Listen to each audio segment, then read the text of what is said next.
Hey guys, और आज हम देखेंगे 11 जून के सारे इंपॉर्टेंट करंट अफेयर्स जो कि आपके कॉम्पिटिटिव एग्जाम्स के लिए बहुत ही क्रूशियल हैं। और इन क्वेश्चंस को अगर आप बाद में पढ़ना चाहते हैं तो वीडियो के डिस्क्रिप्शन में लिंक अवेलेबल है, वहाँ से आप जाके PDF डाउनलोड कर सकते हैं और उसे बाद में रेफ़र कर सकते हैं। तो आज का हमारा फर्स्ट क्वेश्चन है, किस ऑर्गेनाइजेशन ने अपना 75 ईयर्स 2020 में कंप्लीट किया है?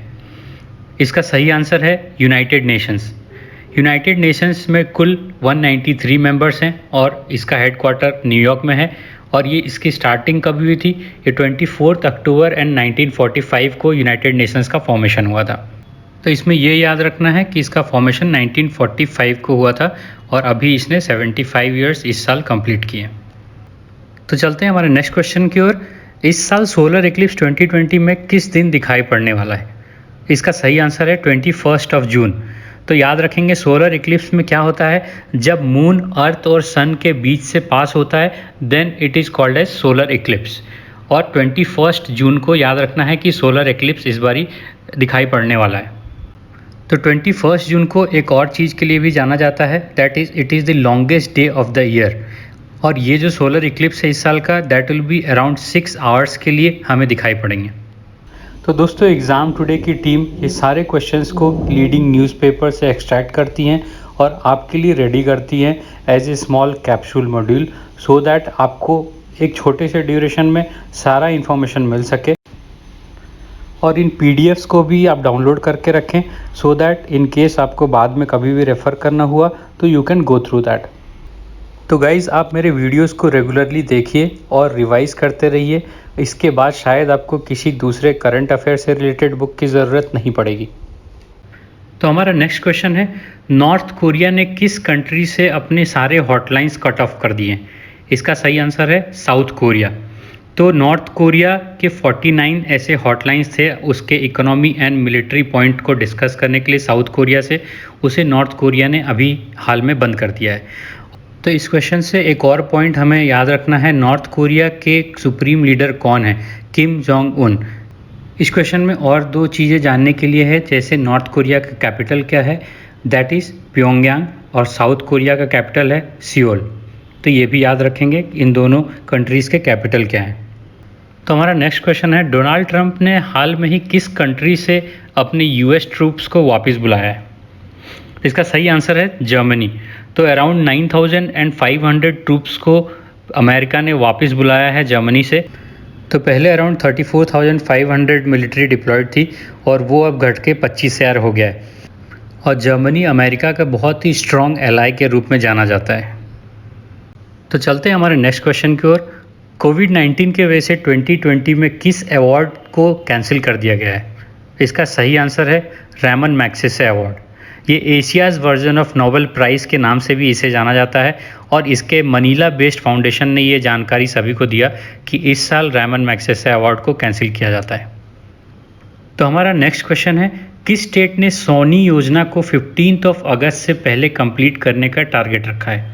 इसका सही आंसर है गुजरात। तो गुजरात के चीफ मिनिस्टर विजय रूपानी, याद रखना आपको, गुजरात के चीफ मिनिस्टर विजय रूपानी हैं जिन्होंने अनाउंस किया है कि सोनी योजना को 15 अगस्त से पहले ख़त्म करना है।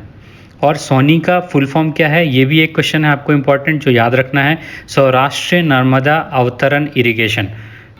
और इस योजना के तहत 115 वाटर रिजर्वायर्स को सौराष्ट्र एंड कच्छ इलाके में नर्मदा के पानी से भरना है, so that it can be used for the drinking and irrigation purpose. तो हमारा नेक्स्ट क्वेश्चन है, वर्ल्ड बैंक ने ग्लोबल इकोनॉमी को कितने % तक श्रिंक करने का अनुमान किया है? तो इसका सही आंसर है 5.2%। और सेकेंड वर्ल्ड वार के बाद ये पहली बार है कि इतने % ऑफ ड्रास्टिक फॉल है वर्ल्ड इकोनॉमी में। And the main reason behind this is corona virus. Corona virus के वजह से वर्ल्ड की सारी इकोनॉमी शैटर्ड है। तो ये याद रखना है आपको कि ये % how much is being predicted by World Bank, that is 5.2% का डिक्रीज फॉल है। तो हमारा नेक्स्ट क्वेश्चन है, सुप्रीम कोर्ट ने सारे स्टेट्स एंड यूनियन टेरिटरीज़ को कितने दिनों में बोला है सारे माइग्रेंट्स को वापस अपने स्टेट या यूनियन टेरिटरीज़ लेके आने के लिए? तो इसका सही आंसर है 15 डेज़। 15 डेज़ के अंदर सुप्रीम कोर्ट चाहती है कि सारे जो माइग्रेंट्स हैं कोरोना वायरस की वजह से जो फंसे हुए हैं दूसरे स्टेट्स में और घर आना चाहते हैं, उन्हें उनके स्टेट्स एंड यूनियन टेरिटरीज़ की रिस्पॉन्सिबिलिटी है कि उन्हें अपने स्टेट में लेके आना है। तो हमारा नेक्स्ट क्वेश्चन है, which planet's moon is drifting away faster than expected.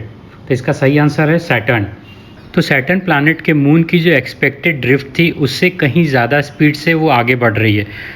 तो सैटर्न प्लैनेट के मून की ड्रिफ्ट पहले से ज़्यादा बताई गई है नासा के द्वारा, और अभी की जो उसके करंट ड्रिफ्ट है that is around 11 centimetres per year.